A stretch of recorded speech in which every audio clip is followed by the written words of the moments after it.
Half spoon ನೀರಲ್ಲಿ ಮೊಟ್ಟೆ ಬೇಯಿಸೋದು.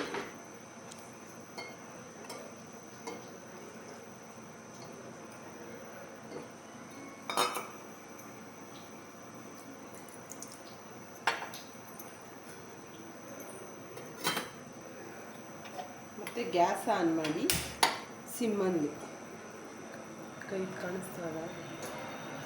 ಮತ್ತು 98 ಬಂದಮೇಲೆ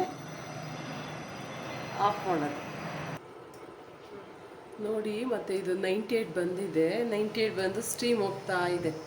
ಈ ಗ್ಯಾಸ್ ಆಫ್ ಮಾಡಿದ್ರೆ ಮತ್ತು 70 ಕೂಲ್ ಆದಮೇಲೆ ಓಪನ್ ಮಾಡಿದ್ರೆ ಕರೆಕ್ಟಾಗಿ ಬೆಂದಿರುತ್ತೆ ಮೊಟ್ಟೆ.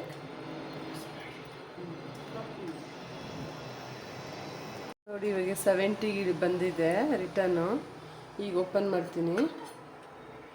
ಈಗ ಸ್ವಲ್ಪ ತಣ್ಣೀರು ಬಿಟ್ಬಿಟ್ಟು ತಣ್ಣೀರು ಹಾಕಿ ಮಾಡಿದ್ಯಾ.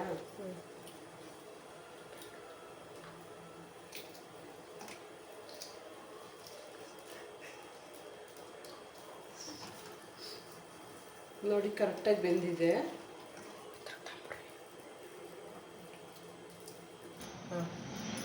ನೋಡಿ ನೋಡಿ ಕರೆಕ್ಟಾಗಿ ಬೆಂದಿದೆ. ಆಫ್ ಮಾಡಿಸಿ.